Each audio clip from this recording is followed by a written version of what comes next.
le créneau de 20 minutes qui nous est imparti aura pour sujet donc le cloud au service des métiers de la santé et de l'éducation. Je suis moi-même Maxime Beer, donc je suis le manager de la BU Cloud chez SCC, donc en charge de la gestion des environnements cloud, dont fait partie bien sûr Outscale. Et la décomposition se fera donc sur une présentation qui ne devrait pas excéder les 15 minutes et une séance de questions-réponses de 5 minutes. Voilà, si vous avez déjà des questions, le chat a priori fonctionne aussi, donc n'hésitez pas à l'utiliser pour pouvoir les poser. Donc j'y répondrai soit en séance, soit à la fin, en fonction de l'avancement, si cela vous va. Donc l'introduction est faite. Je vais commencer par vous présenter brièvement SCC, hein, c'est pas l'objet de la session, mais déjà que vous puissiez connaître un petit peu notre organisation. Donc SCC, c'est une société donc qui est déployée partout en Europe. La France représente une bonne partie des contributions du groupe avec 1,6 milliard sur la fiscale précédente. On est arrivé sur la dernière fiscale à 1,9 milliard, donc pour 3200 salariés, dont 2300, je crois qu'on est même à 2400 maintenant, en CDI. Donc le périmètre d'action de SCC donc, porte principalement sur des activités de distribution de software, de distribution d'infrastructures et de cloud, et d'action autour de l'environnement utilisateur, donc vers la distribution de postes de travail, également les services associés. Donc voilà, donc la population de SCC travaille principalement pour des clients du secteur public, hein, pour un petit peu moins de la moitié du chiffre d'affaires, et le reste est décomposé pour des clients du secteur privé avec un mix, hein, de grands comptes et de TI. Voilà, je n'irai pas plus loin. Si vous avez des questions complémentaires, n'hésitez pas à les poser ou à nous solliciter par ailleurs, hein, pour mieux nous connaître. Donc l'objectif de la session du jour donc, est d'aborder donc le cloud au service des métiers de la santé et de l'éducation. Et en fait, ces secteurs-là, hein, ont de différentes attentes, les principales étant les besoins de disponibilité, d'avoir des environnements donc agiles et des organisations de plus en plus agiles, de pouvoir bénéficier de performances, d'adresser des problématiques autour de la souveraineté des environnements cloud qui sont utilisés, et également beaucoup de questions que l'on rencontre au quotidien sur les aspects réglementaires, donc de secteurs, hein, des secteurs qui sont principalement touchés par les aspects réglementaires. Donc les avantages aujourd'hui que les clients et les utilisateurs de la santé, de l'éducation peuvent trouver dans le cloud, en fait, les principaux avantages qui sont communs à beaucoup de secteurs, c'est l'accès à des infrastructures qui sont prêtes à l'usage. Le Outscale en particulier a déjà déployé des infrastructures et les met à disposition de ses clients. Et ces infrastructures, elles permettent d'avoir des capacités et des choix de ressources vraiment à la carte, hein, de pouvoir du coup opérer des déploiements et des mises à l'échelle des environnements, ou potentiellement des mises à l'arrêt pour des besoins qui peuvent être éphémères ou ponctuels. Les freins que l'on rencontre aujourd'hui sur ces secteurs, hein, mais pas que sur ce secteur, mais principalement sur ce secteur, c'est, comme je disais, la partie réglementaire. Le secteur de la santé est principalement visé, hein, par ces aspects-là. Il y a un cadre juridique et des bonnes pratiques qui font que n'importe quel opérateur cloud n'est pas éligible, hein, pour les déploiements de ces clients-là et pour les déploiements des projets de ces clients-là. Donc l'aspect réglementaire fait partie aujourd'hui des vrais freins au déploiement du cloud. Et également un point important, notamment pour les clients du secteur public, hein, c'est le modèle d'achat. Et une fois qu'on a acheté, c'est comment on opère le suivi des consommations du cloud qui est déployé. Un des freins existants, qui tend à disparaître avec le développement des actions autour des interconnexions haut débit, reste néanmoins important, hein. La liaison vers le cloud et les interconnexions avec les différents data centers reste aujourd'hui un sujet important et qui peut freiner l'adoption. Donc il y a des solutions, que ce soit en termes de capacité de liaison, mais également en termes de sécurisation de ces liaisons. Les solutions existent, hein, et ça fait partie des quelques petites choses que nous allons voir aujourd'hui. Donc les cas d'usage, j'ai décomposé la visibilité de ces cas d'usage sur deux points de vue. Un premier point de vue qui est technique et juste après le point de vue métier pour voir un peu la corrélation de ces deux problématiques aujourd'hui. Donc on a bien sûr en premier lieu les métiers de la santé et de l'éducation qui nécessitent des déploiements de nouveaux projets, des déploiements de nouvelles solutions et la mise à disposition de capacités pour pouvoir déployer ces environnements. Donc, dans un premier temps, les cas d'usage techniques que l'on rencontre aujourd'hui, c'est principalement des besoins et donc la mise à disposition de puissances de calcul. Ces puissances de calcul, c'est communément ce qu'on appelle les machines virtuelles ou les infrastructures as a service qui permettent de pouvoir mettre à disposition des solutions techniques, par exemple de bureaux virtuels, de calcul intensif, de pouvoir adresser des besoins de modélisation 3D ou d'exécution de charges de travail qui utilisent des capacités graphiques et surtout de pouvoir bien sûr déployer des applications en haute disponibilité et de pouvoir, par cette occasion, et ce besoin de cloud peut être une bonne solution pour résoudre les problématiques d'externalisation d'infrastructures. Donc voilà pour la puissance de calcul. La partie stockage est aussi un pan des besoins que l'on a beaucoup. Ça peut être à l'initiative des besoins de sécurisation de sauvegarde ou des besoins d'archivage. Les problématiques de stockage aujourd'hui et la montée exponentielle des besoins en termes de volumétrie de stockage fait que le cloud aujourd'hui est une bonne solution, est une bonne cible pour d'une part sécuriser les sauvegardes. Et là, je parle principalement pour se protéger des menaces, des cybermenaces, ce que l'on voit se déployer, hélas, un peu trop, notamment dans le secteur de la santé, dans une période qui n'est pas forcément propice, si une période pouvait l'être. Donc, de l'impossibilité de certains clients à pouvoir récupérer les sauvegardes suite à des cyberattaques.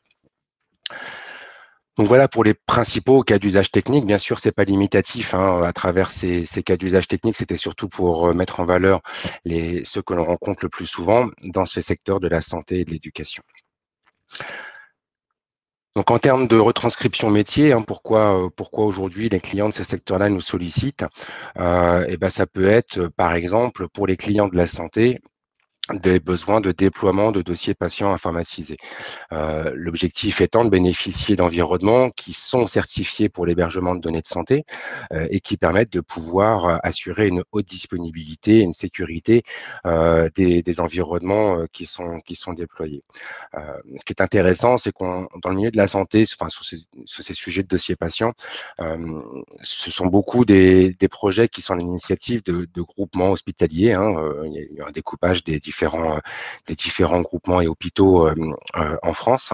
Et en fait, un groupement hospitalier qui souhaiterait déployer un dossier patient informatisé doit utiliser une infrastructure qui est certifiée HDS. Donc, certains centres hospitaliers ont la capacité de pouvoir opérer par eux-mêmes cette certification et la plupart, par manque de moyens, par manque de capacité et de connaissances, préfèrent utiliser des hébergements de données de santé qui sont déjà certifiés. Donc, Outscale en fait partie, bien sûr. Et donc, ces données sont relativement critiques, parce qu'ils peuvent permettre de pouvoir adresser des problématiques autour du parcours du patient au sein de l'établissement et également le parcours du patient à travers différents établissements d'un même groupement qui utiliseraient la même solution. Donc tout ça a besoin bien sûr de sécurité et de disponibilité. La santé, c'est un sujet de tous les jours et de toutes les heures.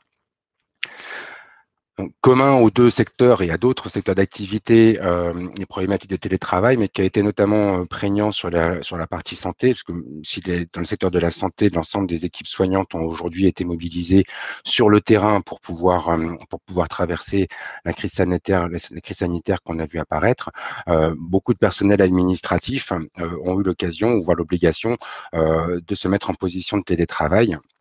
Et donc, ce télétravail peut bien sûr être opéré à travers des bureaux virtuels, notamment pour permettre l'accès sécurisé aux applications qui sont déployées soit au sein du SI, ou soit d'un environnement cloud, qui lui-même est HDS.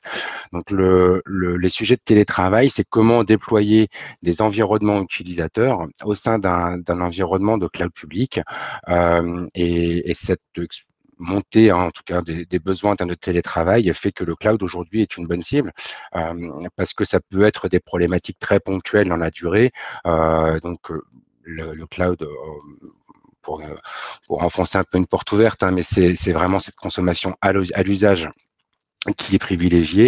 Et donc, dans des cas de crise ponctuelle, c'est vraiment bien éligible. On parlait tout à l'heure de use case technique, hein, donc pour le milieu de la santé, il y a une vraie problématique autour de l'archivage des données d'imagerie qui nécessite pour la plupart des rétentions longues, voire très longues, et qui potentiellement ont besoin d'un accès très peu fréquent. Outre le parcours de soins direct de la prise de cette imagerie et de la consultation par le personnel médical, les données vont être conservées sur de très longues durées sans potentiellement avoir besoin d'être accédées. Donc, cette notion d'archive est une problématique importante et donc la question se pose au sein des établissements de santé aujourd'hui de savoir si l'on doit ou pas garder ces données en local ou si on peut utiliser le cloud pour les déposer. Bien évidemment, l'option 2 marche très bien. Et donc, un dernier cas d'usage que l'on rencontre régulièrement, et là, pour le coup, qui est plutôt partagé sur les établissements de santé et d'éducation, ce sont les environnements de formation. Généralement, les environnements de formation nécessitent des usages très intermittents. Il n'y a pas besoin d'avoir un environnement déployé 24 heures sur 24 et 7 jours sur 7. Et les clients font face à des univers applicatifs qui sont très variés. On a différentes versions potentiellement d'une même application qui peuvent faire l'objet de sessions de formation différentes et d'environnements techniques derrière qui sont déployés, qui peuvent être aussi très différents, ou alors un panel de différentes applications qui doivent faire l'objet de sessions de formation et qui elles-mêmes, du coup, voilà, ont pas vocation à être disponibles tout le temps. Donc, le cloud, pour ces sujets d'environnement de formation, est plutôt bienvenu parce qu'il permet de pouvoir déployer en quelques minutes et de réutiliser des environnements qui sont déjà prêts. Donc, pour adresser ces différents cas d'usage et proprement au métier de la santé et de l'éducation, SCC a des propositions qui sont relativement différentes, en tout cas qui sont aujourd'hui exécutées à travers différents marchés. Que la plupart de ces secteurs nécessitent le passage par des marchés publics ou par des centrales d'achat. Donc SCC aujourd'hui est titulaire de deux marchés principaux. Donc en premier lieu pour la santé, le marché de la CAIH, donc qui est la centrale d'achat de l'informatique hospitalière. Donc SCC est titulaire entre autres de ce marché cloud. Et donc nous l'opérons alors initialement depuis maintenant un peu plus de 18 mois avec des acteurs de cloud public américains, parce que voilà, c'était ce qui répondait à l'époque le mieux aux besoins exprimés par la CAIH, et c'était la position de démarrage.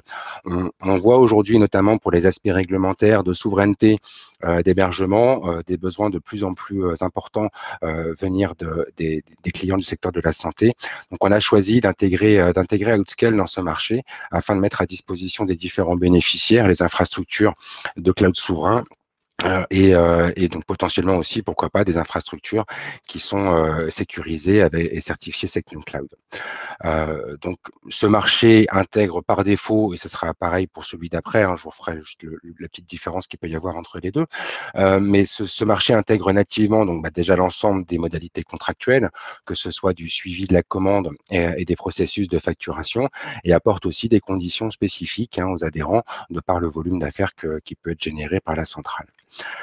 En complément, SCC met à disposition des services qui sont inclus dans le marché. Donc déjà un centre de service en France pour opérer le point de contact unique, le fameux SPOC, pour les problématiques de support et des demandes liées à la facturation. Et également donc un service de FinOps, donc qui est un nouveau métier qui apparaît avec le déploiement des solutions cloud, qui est comment corréler le suivi de la consommation et les problématiques de facturation et d'optimisation. Donc on intègre une offre basique qui permet de pouvoir d'une part assurer le suivi de la consommation et d'autre part accéder à des instances de reporting et de gouvernance pour assurer le pilotage de ces consommations cloud.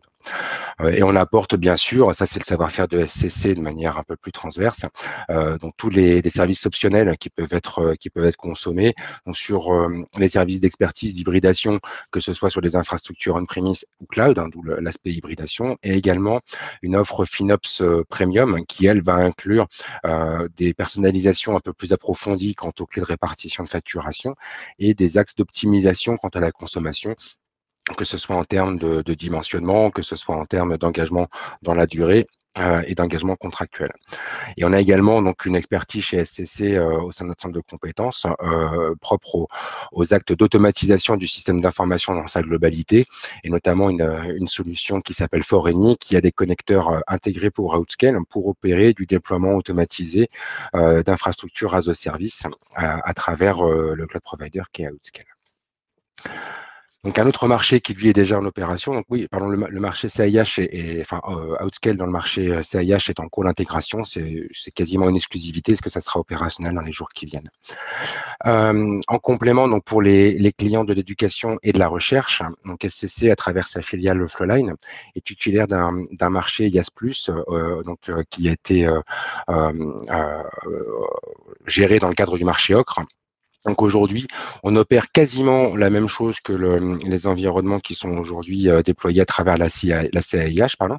On va juste, de par la typologie un peu particulière des clients de l'éducation et de la recherche, en fait, opérer, nous, un raccordement technique avec les liaisons dédiées au sein du réseau Renater. Donc, si parmi vous, il y a des personnels ou des utilisateurs du milieu de l'éducation ou de la recherche, vous connaissez certainement ces environnements. Donc, c'est le NRN Renater aujourd'hui qui permet de pouvoir assurer cette liaison à travers différents campus à travers la France. Et on va donc proposer ce raccordement nativement au sein des bénéficiaires du framework IaaS+, du marché Ocre.